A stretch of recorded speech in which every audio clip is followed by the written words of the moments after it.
Senior صحافی نسیم زہرا صاحبہ نے جوائن کیا. میں چاہوں گا انہیں بھی شامل گفتگو کر لیتے ہیں. نسیم صاحبہ بہت شکریہ آپ کے وقت کا. میم کیا وجہ بنی جو 4 سال کی جو بائیڈن کی پالیسیز ہیں, ظاہر ہے کیونکہ کیملا ہیرس ان کی نائب ہیں تو ان پر ذمہ داری بھی اسی طرح سے عائد ہوتی ہے, وہ اس کی وجہ بنی, یا جو ڈونلڈ ٹرمپ کا انداز ہے, مطلب انتخابی مہم میں جو رہا ہے, ایگریشن دکھاتے رہے ہیں, یہ اس کی وجہ بنی ہے کہ ڈونلڈ ٹرمپ آج کامیاب ہوئے ہیں؟ جی, اس میں تو بڑا کلیئر ہے کہ جو وہاں اکانومی کا معاملہ تھا, اور ہم دیکھتے رہے پچھلے دفعے سے جو لوگ آن دا گراؤنڈ تھے, جو جا کے بات کرتے تھے, ہر ایک جو تھا وہ بات کر رہا تھا اکانومی کی, مہنگائی کی, انرجی پرائسز کی, گھروں کے کرائے کی, گروسری کی. تو اکانومی بہت کرٹیکل فیکٹر رہا ہے. اس کے علاوہ میرا خیال ہے کہ جو اکانومی جو مسئلہ تھا, اور پھر ٹرمپ کا جو پہلا دور تھا اس میں اکانومی ڈیڈ ویل. تو ایک تو یہ تھا کہ جی اکانومی پر کر سکتے ہیں بہتر کام.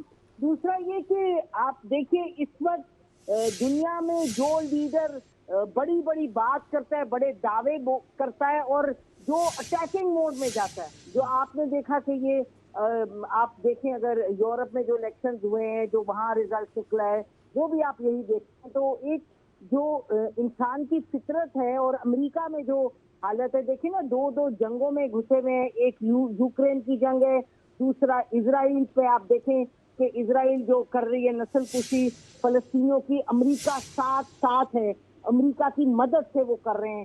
تو آپ دیکھیں امریکہ میں کبھی ویتنام کے بعد ایسا ہوا نہیں جو ہم نے دیکھا کہ جو باقاعدہ کالجز, یونیورسٹیز کس طرح لوگ نکلے ہیں اس پالیسی کے خلاف فلسطین کی. لیکن میں پھر کہوں گی کہ وہ نمبر 2-3 وجہ ہو سکتی ہے.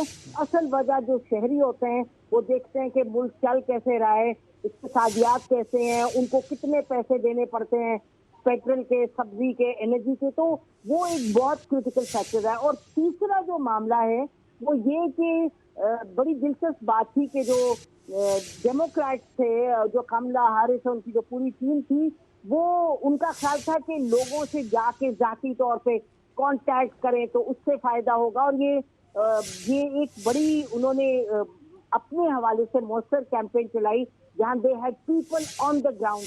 لیکن اس کے مقابلے میں ہم نے دیکھا کہ ٹرمپ اور ایلان مسک, آپ نے دیکھا ان کے کمپلیٹ سپورٹر, اور جس طرح سے انہوں نے ٹیکنالوجی کا استعمال کیا, سوشل میڈیا کا استعمال کیا, تو وہ اور ایک اگریسو موڈ میں گئے. تو میرا خیال ہے یہ معاملات ہیں جس کی وجہ سے جو دلچسپ چیز ہے وہ یہ کہ جو انہوں نے جس کو کہتے ہیں یہ بلو وال اسٹیٹ, یعنی چاہے جارجیا ہو, چاہے پینسلوینیا ہو, مشیگن, جس کو کہتے ہیں بلو وال اسٹیٹ, ہو کہ بھئی یہ بلو وال یعنی کہ ڈیموکریٹ کے یہ علاقے ہیں اور تاریخی طور پہ یہ جیتے.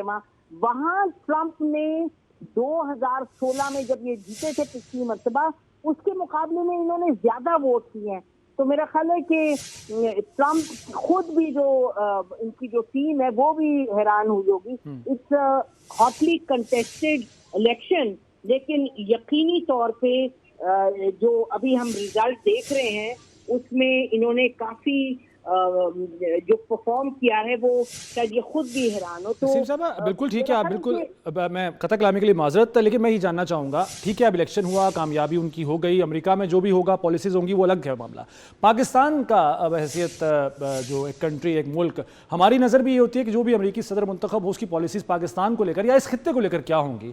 یہاں پر ایک فضا ایسے ضرور کریٹ کی جا رہی ہے, بنائی جا رہی ہے کہ جی ایک خاص جو جماعت ہے یا جو سابق حکومت ہے اس سے ہمدردی رکھتے ہیں, اس کے لیڈر سے ہمدردی رکھتے ہیں ڈونلڈ ٹرمپ, تو اس موجودہ حکومت کے لیے شاید حالات اچھے نہیں ہوں گے. میں اسے بائی نہیں کرتا, لیکن ظاہر ہے آپ سے آپ کی رائے جاننا ضروری ہے, تجزیہ جاننا ضروری ہے کہ کوئی فرق پڑے گا ڈونلڈ ٹرمپ کے آنے سے.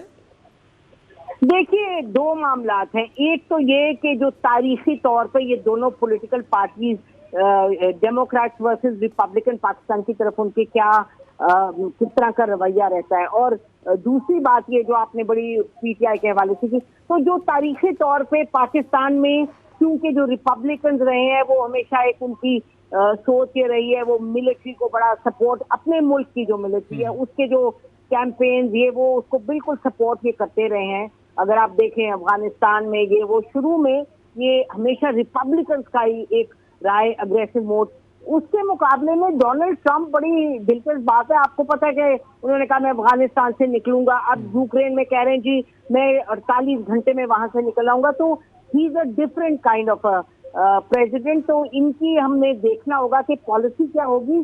یہ بہت بلنٹ ہے اور یہ پاکستان میں کوئی ایسی تبدیلی نہیں دیکھ رہی پالیسی میں کہ یکدم وہ بہت قریب حکومت کے ہو جائیں گے یا کسی پولیٹیکل پارٹی کے ہو جائیں گے. آپ دیکھیے گا کہ یہ ممالک جو ہیں اس میں ایک کنسسٹنسی رہتی ہے پالیسی کی.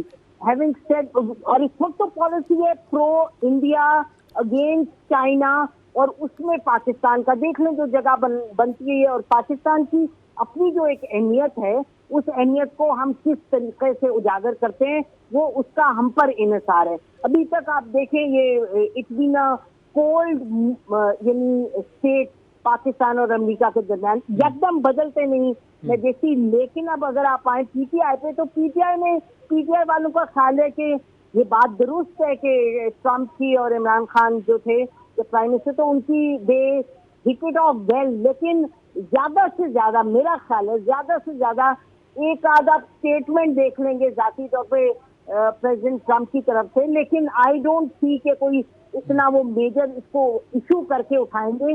ابھی آپ کو پتا ہے جو سینیٹرز وغیرہ رہے ہیں, کانگریس مین رہے ہیں, انہوں نے یہ پہلا تو تھا ڈیموکریٹ کا, لیکن انہوں نے خط لکھے یہ کیا. لیکن اس کے ساتھ فائنلی میں یہ کہنا چاہتی ہوں کہ ہمیں یہ دیکھنا ہے کہ پاکستان کے اندر کے جو حالات ہیں کیا وہ ایسے حالات ہیں کہ وہ ایک ٹرمپ کی اسٹیٹمنٹ پہ یا ڈیموکریٹ کے پریزیڈنٹ کے کہنے پہ یا کسی کے خط پہ کچھ کریں گے.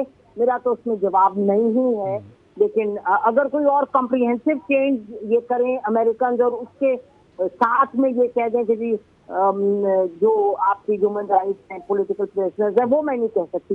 But as of now statement میں ایکسپیکٹ کر سکتی ہوں ڈونلڈ ٹرمپ سے, لیکن بیونڈ دیٹ کہ کوئی ایسا میجر پالیسی موو کریں گے آن پی ٹی آئی وہ لگتا نہیں بتائیں.